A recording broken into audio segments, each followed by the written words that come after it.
It's the regular release of Aetherdrift. We're going to be talking about set EVs, what I like out of the set, something I'm going to spec on, art that I think is cool. Is it worth the value? Let's get into it.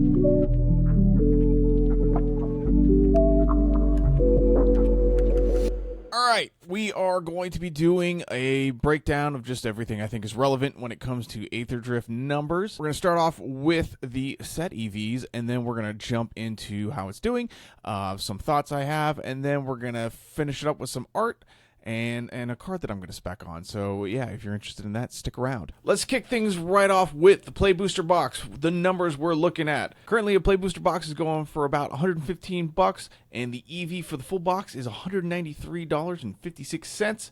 If you're looking at just the rares and mythics, this plummets to about $118, and just, cards over a buck, it's $111. So this set falls off pretty quick, which is unfortunate, but there's just not a ton of high value cards here.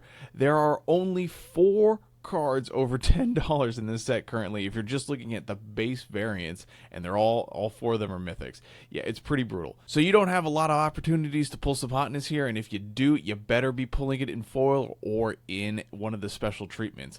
And in Play Booster boxes, they've kind of pulled most of the good treatments out. It's saving that extra anime cool weeb stuff for just the collector boosters. I should mention those numbers are without the box topper. The box topper is currently adding about $20 in terms of EV, so just toss that in if you're buying a play booster, if you're buying a collector booster, if you're buying a bundle, or the finish line bundle, not the regular bundle. But if you're buying any of those 3 products, just add like $20 to the EV, because that's currently where the box topper is sitting.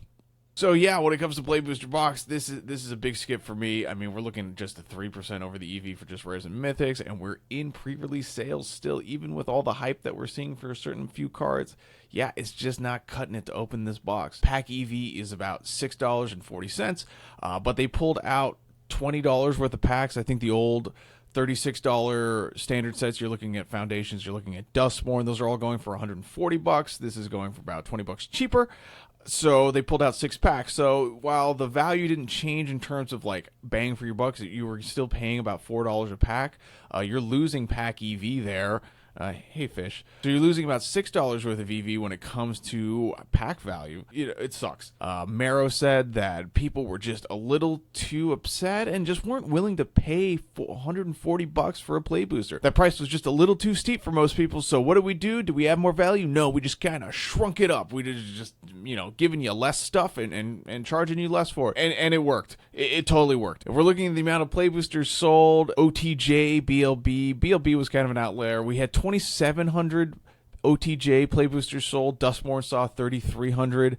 BLB saw 6,300, which is solid. I mean, people really like BLB. They said that set did really well. And Foundations, as the new cornerstone for Magic for the next 5 years, sold 4,700. And that's full sales. That's sales to date on TCG Player. So that means that from pre-release up until right now, they've sold 4,700 Foundation play boosters. Currently, just in pre-release numbers, they've sold 4,300 boxes of Aetherdrift play boosters. That's kind of crazy. Obviously, when they're like, oh, hey, we're just going to reduce the price of this by, what to me doesn't seem like a whole ton of money here. I mean, $20, it's not a huge deal to me when it comes to, buying a whole box of Magic cards. Yeah, it turns out just offering less stuff for less money, yeah, people were super thrilled about it. Regardless of how you feel about the aesthetic of the set or the mechanics or the power level of the set, it doesn't matter. Turns out it doesn't matter to a ton of people. It's cheaper. People wanted to buy a box. More people bought a box. That's how it goes. Let's talk about collector boosters. These are rough. The added price to this has just made, I think, collector boosters have always been a gamble. I think the increased prices on collector boosters in the recent set has just made this untenable. It's gambling for sure. It's always been gambling. They're trying to offer you serialized stuff. The fracture foils obviously look sick. I'm not saying that. And if you want to gamble your money, it's your money. I'm not your dad. That's fine. Go for it. But when you're looking at a cost of $250 for a collector booster and the EV's only like $280 for the full box. If you're just looking at the non-bulk stuff, it's $240. What the EV's already fallen below the cost of the box, and we're still in pre-sale. That's insane. It's a huge gamble. I don't recommend buying this stuff. Of all the sets we've seen recently, this one I know we always talk about it. We always say buy singles, buy all the singles. I do mean it. Definitely buy singles for this one. It's just a bummer to open this stuff. Obviously, the caveat: if you're gonna draft, go ahead. You know, that's great. Snag a play booster because you're getting different utility out of that, right? You're getting a good, fun play experience, and from by all accounts, like the max speed and all that kind of stuff, it looks super fun. So I'm not saying that if you want to play with it, you're getting that played with value add to the box. So it's not just the card value. The rest of the collector booster numbers, if you're just doing rares and mythics, it's $253. As I said, the non-bulk stuff is $242, and it costs $250. So yeah, not a great value add here. Again, you've got that $20 worth of box topper lifter, but how much is that really helping? How much do you really want that? I think it's fine. If you're into the first place foils, I think that's great. I think these look great. I think they do a good job with these, because if you're gonna make Pringles, why not make them look like Pringles? Really lean into that yellow, make them deep, make them nice and crispy. I don't actually know if they're crispy. If you eat one, let me know how crispy. Don't actually go and eat one of these. But if for some reason you've eaten a first place foil for science, let me know how crispy it was. Anyways, let's talk about the Finish Line bundle. Again, they've just got this dialed in, just like the Dustmorn bundle, the Nightmare bundle. You know, it's still going for about $87, which was kind of what it was pre-selling for too. This one with all, again, the good deal is you get the box topper here, so that adds about $20 to it. It's 6 play boosters, you get 2 collector boosters. It's not bad. Again, pre-sale prices, so that probably comes down a little bit.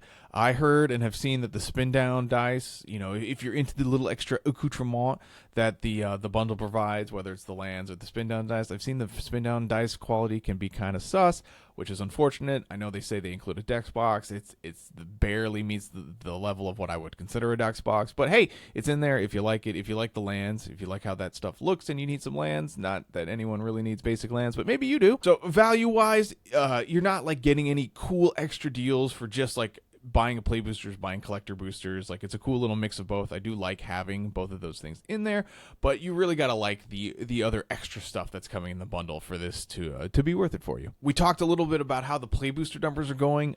Collector booster numbers are actually trending down. I think this $250 price tag is just too untenable for people. They're just a little too burned out. OTJ, we saw 3,900 collector boosters sold on TCG Player. BLB only saw 3,500 collector boxes sold. BLB was in high demand, and this also depends on print runs and stuff. I only have so much information, so we're doing the best we can. Dustmorn only saw 2,600. People really didn't like that. There wasn't cute animals or fun anime art. There was awesome fun anime art, and it was of old cards in Foundations, so people bought 3,700 collector booster boxes of Foundations, which is great. I think all of that sold out actually, so now it's just secondary market pricing for that. We're not seeing that, and obviously we again, collector boosters kind of have like a more steady stream, whereas like play boosters, we see a huge influx right in the pre-sale window, and then it drops off tremendously. Collector booster boxes, we see a good sale through like the first couple weeks, and then it starts to fall off. But there's still that big pre-sale hit of collector boxes, and we're only seeing 1,300 sold for that, which is pretty low, I think. While there's awesome looking art, it's just not what people are looking for of new. Like, I don't think new cards are fitting the bill when it's in cool. People want that serialized, old stuff. Foundations had a bunch of reprints, so people are really stoked to get stuff like that.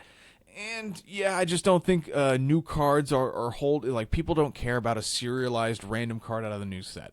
They want serialized nostalgia hits, and that's it. That's it for numbers. Like, we just did the set of V's. We did kind of some sales numbers. I ranted about how I don't like that there are only 30 packs in this as opposed to 36, but it is what it is because obviously it worked.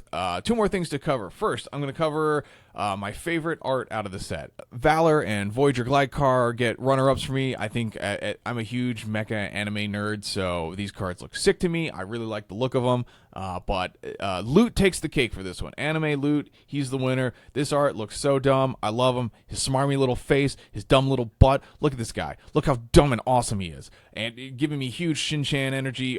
I love it. It looks so like this is the best anime dumb little pose. Yeah, sick. Love him. In terms of favorite card out of this set, it's Amonkhet Raceway. It's got Start Your Engines, and its payoff is give a creature haste. There are better lands that give creatures haste in Magic, but they're all in red, so if you need a colorless way to do it, this one's great. Obviously, it's basically suspend 3 or whatever to give it haste if you're really slow on the roll of being able to trigger Start Your Engines and trigger getting speed. But overall, I think that's the best card, or the card I'm most interested in coming out of the set. Obviously, there's a ton of awesome cards out in the set when it comes to that. All the Gear Hulks are pretty cool. The Bright Glass Gear Hulk is dope, and the Riptide one is awesome too. Radiant Lotus, I think, is just fine. I think it's going to do well in the decks that it does well in, but it's not an auto include in anything. It's just going to go well in decks that are making tons of artifacts, and if they're making that enough artifacts to smother you with that much mana, they were probably going to beat you anyway. So yeah, I think it's just fine. I've seen it perform super average. So yeah, also Ketramos. Ketramos is blowing up. He seems to be seeing a decent amount of play in Modern. He may just be, but he's only in one archetype, and it's not an archetype I like playing, so yeah, it's fine. Plus, people already spec'd on him. I think he's like $50 now, which is kind of nuts. And the Gear Hulks are also in the 10 to 20 range too. So, we're going to talk about a card I'm going to spec on. It's not going to be any of those because I think people are already, we've seen the spoilers for that stuff. They're big and flashy. People kind of have figured that out. The card I'm going to spec on, and it is out of the Commander set, actually, or out of one of the precons, and it is Ret 2 Mystic. And this card gives each of your creatures cycling, which is pretty great. It's a 2 mana do nothing, and then you have to pay 2 mana to discard, draw a card. So you're really, it's going to take some time to build up value here. I think this card is going to see, I think this is a great include in Reanimator decks. It's a solid way to get a card that you've drawn that you need in the bin into the graveyard, and you get to draw a card off of that. So for 2 mana, ditch what you need into the graveyard, draw a card. I think that's great. And I think you can see some fringe play with it in things where, maybe it's a Spell Slinger deck and you've drawn too many of your utility creatures and you just need to draw some gas. You can ditch them out of your hand and draw something. I also think if, it's just a general good value piece. If you don't want to, if you're playing like a ton of mana dorks or you're doing something, if you're very creature heavy and your finisher isn't a creature, this is a good way to get them out of your hand and potentially draw that game ender. If you're drawing Llanowar Elf on turn 7, that's kind of a bummer. So this can get it out of your hand. Probably pick up a few of these. And yeah, this is by no means an endorsement of this. These are the cards that I've spec'd on in the past just for fun.